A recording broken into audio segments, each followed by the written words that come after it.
Bien bon, pour cette seconde table ronde de début d'après-midi, nous avons l'honneur donc d'accueillir Gaspard Grolich, qui est designer, installé à Fontainebleau, qui nous racontera sa démarche, notamment d'analyse et de capture du vivant, et Ulysse Lacoste, qui est sculpteur sur métal, installé à Semur-en-Auxois, donc pas loin d'ici, qui nous présentera également son travail.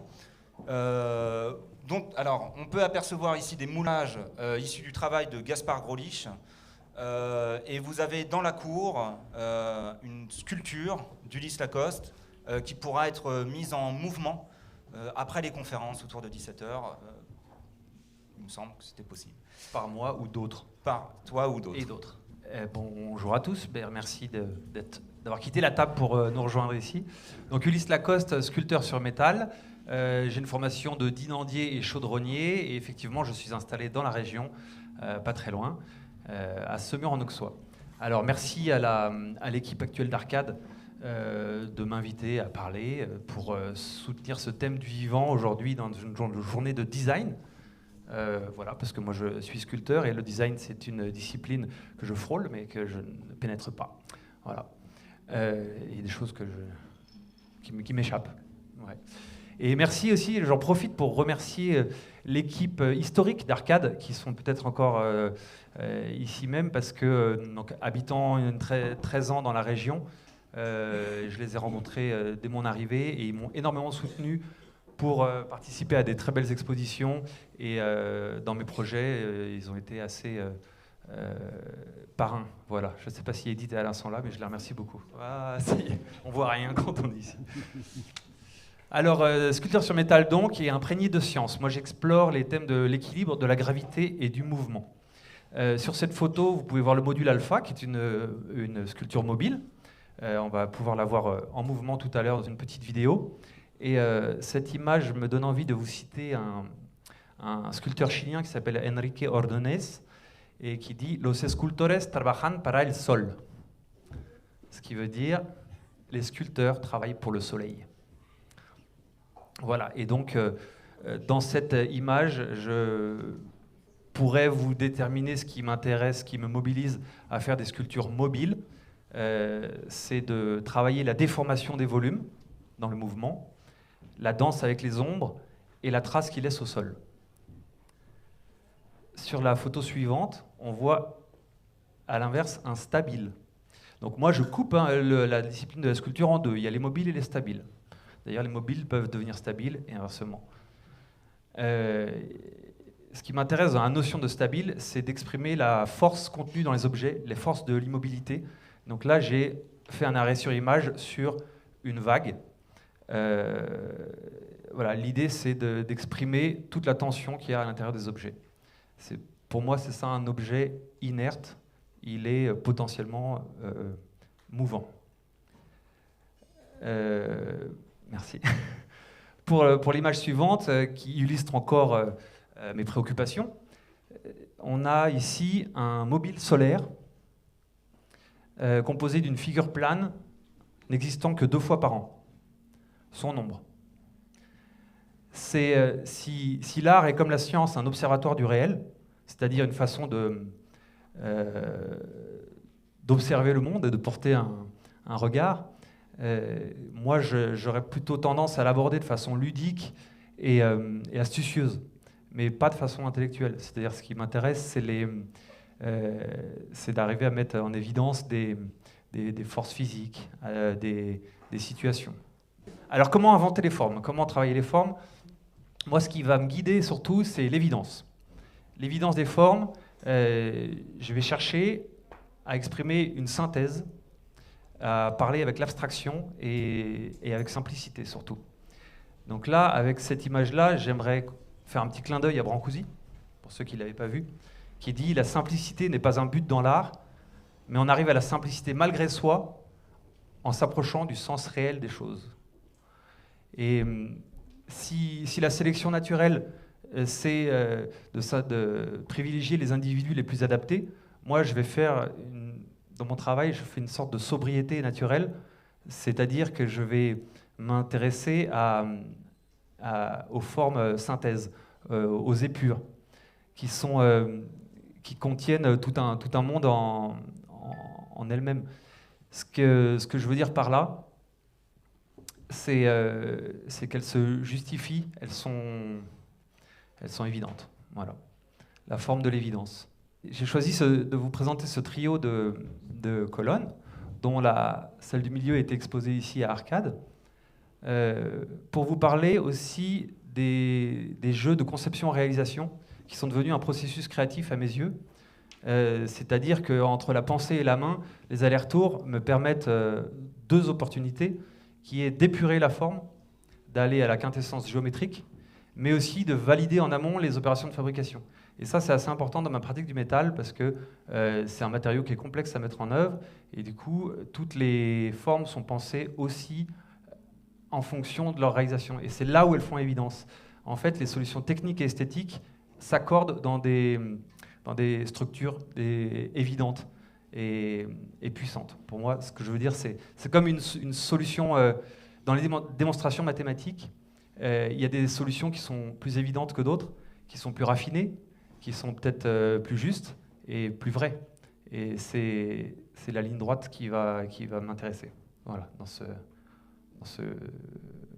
cette façon de trouver les solutions. Alors, je voulais parler aussi d'un autre aspect de mon travail, qui est la transdisciplinarité. Parce que c'est ça qui a beaucoup ouvert ma discipline de sculpteur, c'est d'aller frotter avec d'autres disciplines. Cédric Villani, mathématicien, disait « C'est souvent entre les disciplines que naissent les plus belles opportunités scientifiques, mais peut-être artistiques aussi. » Donc là, j'avais créé une série de modèles mathématiques que j'ai appelés modules poétiques, et qui sont une déclinaison géométrique à l'échelle de la main, de petites formes mobiles ou stabiles d'ailleurs.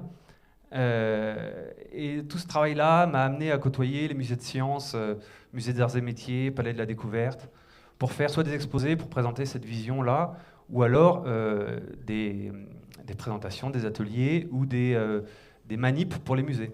Donc moi je trouve ça assez passionnant par mon approche des sciences de venir faire de la médiation de telle manière. À tel point que je vous présente ici le Rulpidon, qui est une sculpture monumentale à la base imaginée comme un petit modèle mathématique, et que j'ai agrandi à l'échelle humaine, on peut rentrer dedans, et qui est devenue la mascotte de la future maison Poincaré, qui est le musée des mathématiques qui va ouvrir dans 2 semaines à Paris. Voilà, le seul musée de mathématiques, c'est super. Et ils l'ont pris comme une mascotte. Alors, il faut imaginer qu'on rentre dans une pensée mathématique, une forme géométrique, et là, il y a tout aussi l'aspect ludique et tactile pour venir toucher la sculpture et sentir la forme avec les rapports de masse, la chaleur, le son. Et cette forme, initialement, elle peut être mise en mouvement. Et là, dans le jardin du musée de la maison Poincaré, elle sera statique. Voilà. Alors, la recherche du rapport au corps et de nouvelles sensations, émotions par rapport aux formes, m'a aussi amené à explorer les objets de l'intérieur. Donc là, ici, vous avez le grand rampant qui roulait ici même en 2012 sur la place Saint-Marc de Saint-Colombe-en-Auxois, et qui a été fondateur pour tout un travail, une discipline même, de création d'objets de cirque pour des compagnies, mais sans non plus être désagré, parce que l'agré, c'est un objet pratique pour mettre le corps en mouvement. Et moi, je tiens avec le regard de sculpteur, et surtout le fait de créer les objets avant même de les penser pour le spectacle, je les crée pour leur forme, avec les considérations que je vous expliquais juste avant. Et après, en l'agrandissant, je le livre à des acrobates, ou à moi-même, puisque de temps en temps j'en fais partie, mais il y en a qui font ça beaucoup mieux, Et ce qu'ils trouvent intéressant aussi, c'est que c'est pas pensé pour. Donc ça les oblige à se mettre dans des situations un peu différentes. On a dans l'image d'après un extrait photo de la petite vidéo que je voudrais vous montrer qui s'appelle le laboratoire du mouvement et qui était une présentation comme ça improvisée entre des acrobates et des sculptures de toutes les échelles. Donc il y a aussi ces questions de rapport d'échelle. Pour moi, dans un petit objet ou une sculpture monumentale, elles peuvent parler entre elles et en évoluant dans l'espace, elles créent des sensations différentes, mais on peut les aborder sous différentes échelles. Voilà, donc toute cette considération des mobiles et de ce que ça génère avec le corps m'a amené à travailler avec des compagnies de cirque. Une dernière image pour illustrer ce propos, c'est la sculpture Inertie qui tourne en ce moment avec la compagnie Underclouds. Et là, c'est assez facile à comprendre, hein. Il y a une cerce et 2 barres qui peuvent être verticales ou horizontales. En tout cas, c'est une structure qui tourne comme une toupie échouée. Et les 2 acrobates, en évoluant en miroir sur chacune de ces barres, peuvent décider de travailler l'immobilité, donc la suspension, ou au contraire, le mouvement et le déséquilibre. Et donc, entre ces deux choses-là, il y a une histoire qui se crée dans l'espace avec l'aide de la gravité.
tosto scuro velo priverà di lume il cielo. Ben mio cor mio farò nenna no.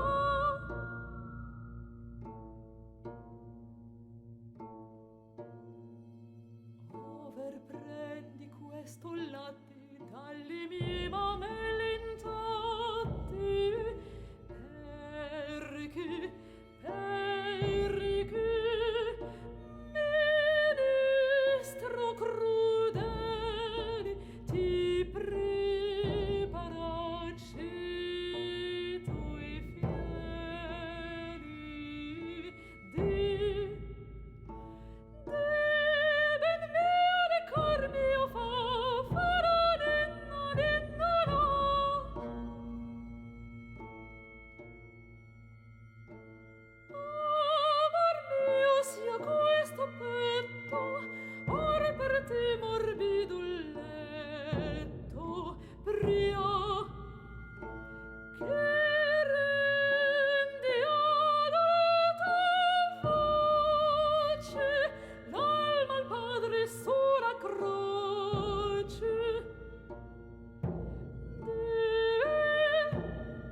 Voilà pour la petite pause digestion. Et la seule chose que j'avais oublié de raconter, mais peut-être que ça devient évident, c'était le rapport avec le vivant, la sculpture vivante. Ce pourquoi Jules m'a Alors proposé de oui, venir. sculpture vivante, sculpture qui prend vie en l'adressant à des personnes qui interprètent, qui s'en emparent, donc ça c'est quand même assez beau. Et puis le lien, cette évidence formelle dont on arrive parfois à pas forcément poser des mots précis dessus. On voit enfin je veux dire, il y a des formes qui nous évoquent de manière très essentielle ce qui nous entoure, et notamment le vivant. Tu parlais de la sélection naturelle, et donc ça marche aussi, je crois, dans les formes que tu proposes, notamment par rapport au mouvement que cela peut produire, l'équilibre. Il y a beaucoup de figures géométriques. Tu n'as pas eu le temps de parler de la sphère, mais tu nous as laissé C'est vrai, aussi la un sphère. livre sur la sphère. Il y a une petite documentation personnelle Voilà. pour ceux qui veulent une approfondir le documentation thème de sur la la sphère dans la nature. Bon, on sent qu'il y a quelque chose. On trouvait ça très pertinent, bien sûr, que tu viennes là, avec Gaspard. L'idée de cette table ronde, c'est vraiment d'être là dans la pratique expressive, la pratique artistique. Et donc, voilà, merci Ulysse. Gaspard, si tu... voilà, je te laisse. Donc bon, merci effectivement, Arcade, Jules et Marine pour l'invitation. Donc effectivement, comme disait Jules, je suis designer ou artiste. Bon, en fait, moi je me dis qu'à partir du moment où je pose plus de questions que j'apporte de réponses, j'ai tendance à devenir un peu artiste sur les bords. En gros, mon travail se focalise sur les relations primaires qu'on entretient avec la matière. Pour expliquer ça de manière simple, disons que j'ai toujours été fasciné par notre aptitude à donner du sens à la matière jusqu'à ce qu'elle devienne un objet. Et quand je parle d'objet, je l'entends au sens de Jean Baudrillard qui disait que il y a les choses que l'on utilise qui sont les outils, et les choses que l'on garde qui sont les objets. Et du coup, ce simple geste, par exemple là sur une série de photos qui s'appelle l'éloge de la cueillette, cette simple action vers la matière jusqu'à la garder et la rapporter, en faire de l'objet par ce simple geste, c'est quelque chose que j'ai toujours trouvé extrêmement fascinant. Et où effectivement, en fait, voilà, je suis designer de formation, plutôt industriel à la base, et en fait, cette transition est venue avec cette phrase, hein, donc de cette chose que l'on garde, à mes retours de voyage, où finalement, je me rendais compte que ce que je garde principalement comme souvenir, ce sont des cailloux. Et bon, je sais que je ne suis pas le seul à ramener des cailloux de voyage. Et bien qu'en tant que designer, je connaissais la valeur, image et usage de l'objet manufacturé, je trouvais ça assez intriguant de réaliser que ces cailloux étaient aussi des objets finalement. Mais sur mon travail de designer, dont le but est de faire de la passation, on va dire, ces objets que je récupérais étaient en fait des objets uniquement pour moi, car j'étais les seuls à pouvoir leur projeter une valeur.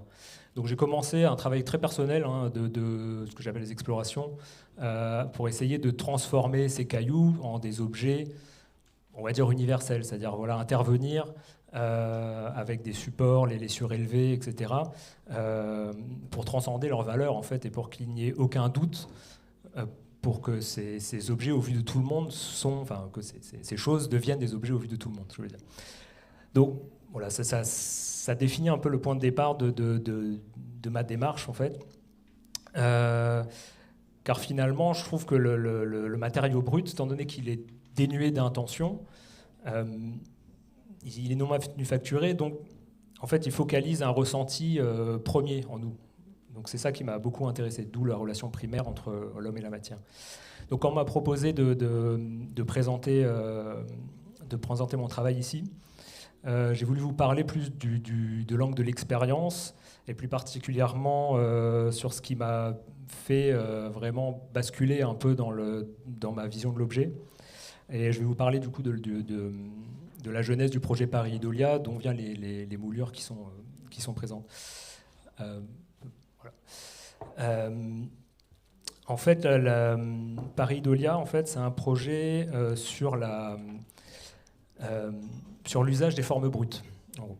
Je ne sais pas, pour ceux qui ne connaissent pas, le terme Paris Idolia, en fait, c'est un terme en grec ancien qui veut dire à côté de la forme. Et en fait, c'est le terme pour Quand on voit des visages ou des bestioles dans les nuages, ça s'appelle de la pareidolie. Ce que j'ai trouvé fascinant, c'est qu'en fait, c'est un phénomène neurologique fondamental. C'est-à-dire que tous les humains ont cette capacité à projeter du sens dans des formes. C'est a priori un mécanisme d'autodéfense. Et ce qui est encore plus intéressant, c'est que bien qu'on est tous capables de projeter, de créer du sens, l'interprétation de la forme est culturelle. Donc chaque individu donne du sens à la forme, mais chaque forme vient de l'individu. Et moi, donc, en tant que designer un peu pur et dur avant, c'est le rapport forme-fonction en fait qui m'a questionné là-dessus, et je me suis demandé si en tant que designer il était possible de donner de la fonction à des formes qui n'ont pas de sens. Donc en fait, en quelque sorte, c'était pour moi, moi qui ai vraiment besoin de raison pour créer, c'était un peu le Graal, en quelque sorte. C'était essayer de trouver le point de départ de la création de fonctions avant même l'étape de l'outil, et voire avant même l'action de la main. Donc je suis parti à la base à la recherche du coup de formes non intentionnelles. Donc je me suis tourné, si on peut revenir un peu à l'image d'avant, merci. Je me suis tourné vers la forêt de Fontainebleau que j'ai découvert à cette occasion et où du coup j'habite maintenant. Parce qu'en fait, le minéral est la matière qui a pour moi le moins d'intention. Par rapport au végétal, par exemple, il a une volonté de croissance, alors que le minéral, il a une échelle de changement de forme qui est hors d'échelle pour un humain. Donc la forme abstraite qui apparaît, elle est purement non intentionnelle. Et donc l'interprétation que je pourrais me faire de cette forme en tant que designer serait un pur produit de l'humain, en fait, de l'inconscient. Donc petit à petit, on voit que je me dirige vers une approche extrêmement primitive, car on touche au fondement du comportement humain, et c'est ce qui m'intéresse finalement de plus en plus. Donc je vais dans la forêt de Fontainebleau, comme je disais, et en fait, comment dire, ça a été une expérience extrêmement difficile, et c'est ça que je trouve intéressant d'expliquer avec vous, parce que quand on entre dans cette forêt en tant que designer, j'y allais en tant que concepteur, c'est-à-dire avec celui qui a une influence sur la forme, donc celui qui a une maîtrise en fait. Et plus j'explorais ces roches, plus j'explorais ces formes, et plus je doutais. J'avais des formes qui étaient réellement magnifiques, mais il y avait une espèce d'absurdité en fait sur moi d'essayer de chercher de la fonction sur ces formes. Et voilà, l'absurdité venait du fait que je cherchais des fonctionnalités sans raison de la fonctionnalité. Donc, à ce moment-là, il y a eu un point de bascule, on va dire. Parce que j'étais, voilà, comme je disais, un designer qui recherche une fonction, alors que j'aurais dû me placer en tant qu'un humain qui recherchait un usage. Donc, cette bascule-là, elle a été assez marquante pour moi. Et du coup, ça m'a fait aborder le travail d'une manière complètement différente. Donc, si on met la diapo d'après, j'y suis retourné du coup dans la forêt, mais cette fois en y allant comme si j'allais y vivre, en cherchant plutôt l'habitat, en cherchant à déambuler. Quand voilà, intuitivement, comme tout le monde, j'ai cherché un endroit où m'asseoir. Je me suis assis sur la roche qui finalement paraissait la plus confortable, le meilleur endroit avec la bonne hauteur et surtout le meilleur point de vue, parce que c'est ça qui est intéressant. Je voulais prendre mon café, j'ai cherché un endroit où poser mon thermos et j'ai trouvé ce petit plat plus ou moins stable, avec un petit trou pour mon gobelet.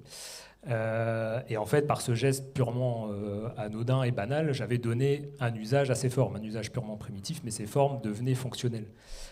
Ce qui était intéressant justement, c'est que, bien que voilà, vous savez qu'il y a deux visions qui s'opposent sur l'objet. Il y a la vision du créateur et la vision de l'utilisateur. Et pour moi, finalement, même si le créateur influe sur la manière dont on va utiliser l'objet, c'est l'utilisateur qui, au final, donne son sens et sa valeur. Et ici, il n'y avait aucune volonté créative. Je ne suis pas créationniste, je ne me dis pas que cette roche a été créée pour moi, à ce moment précis, pour m'asseoir. Et donc, je me trouvais purement dans l'angle de l'usage, en fait, l'usage qui donne la valeur. Donc à partir de ce moment-là, Je me suis dit, bon voilà, il fallait encore une fois, comme pour le projet précédent, qui s'appelait Standing Stones, il fallait que je rapporte en quelque sorte cette expérience, et donc que j'exporte cette fonctionnalité pour en faire de l'objet, pour pouvoir le transmettre. Donc je finis par tracer en fait les contours des usages à la craie, pour pouvoir définir la zone fonctionnelle de ce bloc. Je crée des moulages en silicone et en plâtre, donc qui n'altèrent pas le milieu, mais qui me permettent d'extraire en fait la texture et le volume. Sur l'image d'après, j'ai noté les proportions et les hauteurs pour pouvoir les retranscrire à mon atelier. Et voilà pour que je puisse restituer exactement les dimensions et les proportions qu'il y avait dans la nature. Et à partir de ça, j'ai réalisé donc les premières pièces qui du coup sont on va dire pour moi des objets fonctionnels, étant donné qu'ils définissent, ça c'est une surface fonctionnelle qui a été extrapolée. Et ce qui m'intéressait en fait par ces objets, c'était de voir comment ces volumes allaient pouvoir être perçus dans un environnement domestique.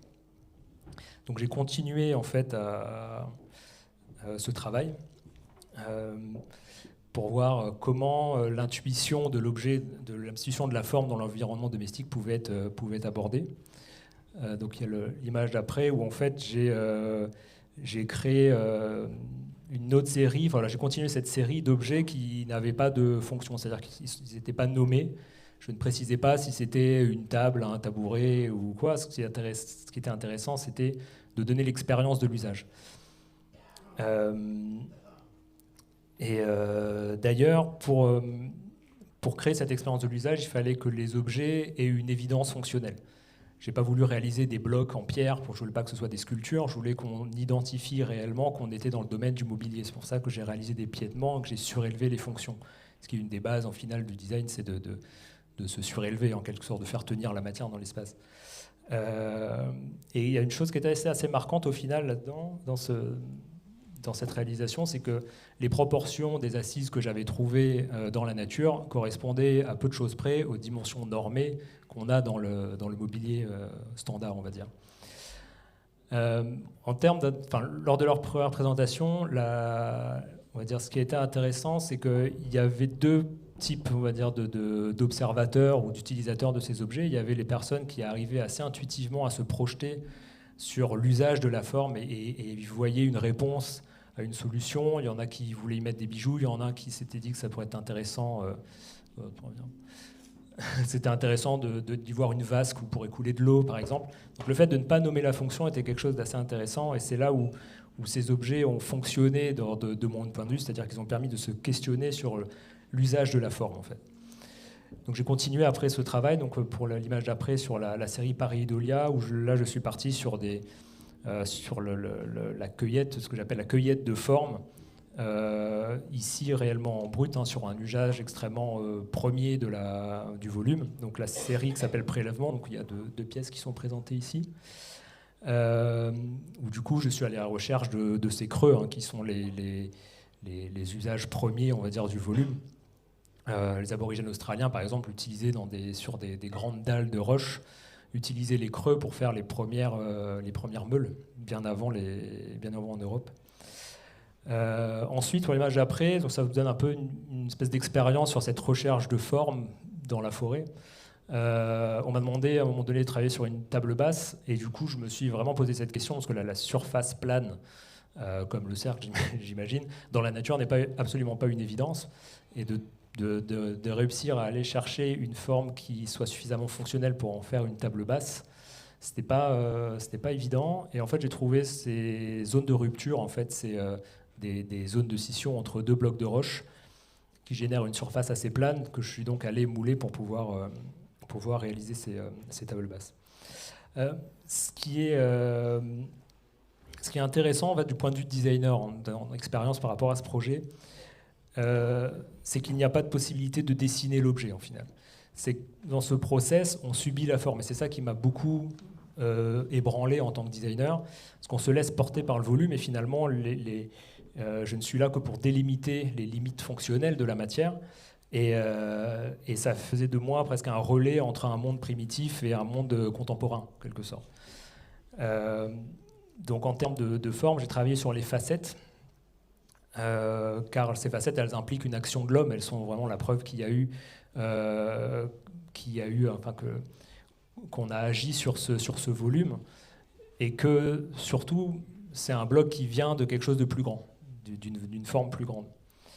Et elles sont en minéral blanc, donc c'était du ciment pour les premiers, du plâtre pour les pièces qui sont ici et cette série-là, car ça vient d'une volonté de neutralité, de ne pas se concentrer sur le minéral, mais plus sur ce que j'ai appelé un minéral fantôme, c'est-à-dire un minéral qui s'oublie au profit du relief.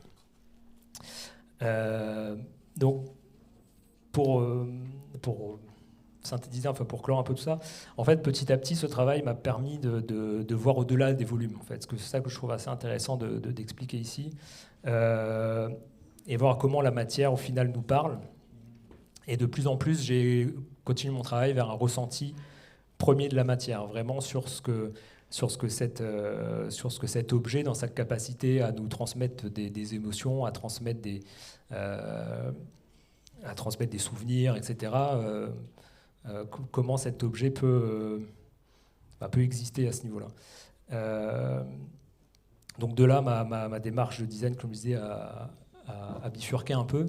Et sur la dernière image, en fait, ça exprime un travail qui est en cours, pour expliquer un peu, qui s'appelle géomorphique, en fait, où je m'intéresse par le biais des objets, comment est-ce qu'ils peuvent nous aider à changer notre perception du temps, et du temps principalement de la matière. Je pense d'ailleurs à ce château et les marches usées et usées, au tel point qu'elles changent de forme, et elles nous évoquent un passage du temps. Et je cherche du coup par l'objet à voir s'il est possible de se transmettre un autre regard, et peut-être à donner peut-être une influence sur l'échelle que l'humain a par rapport à son environnement, par exemple. Donc voilà ce que je voulais vous présenter aujourd'hui, et merci.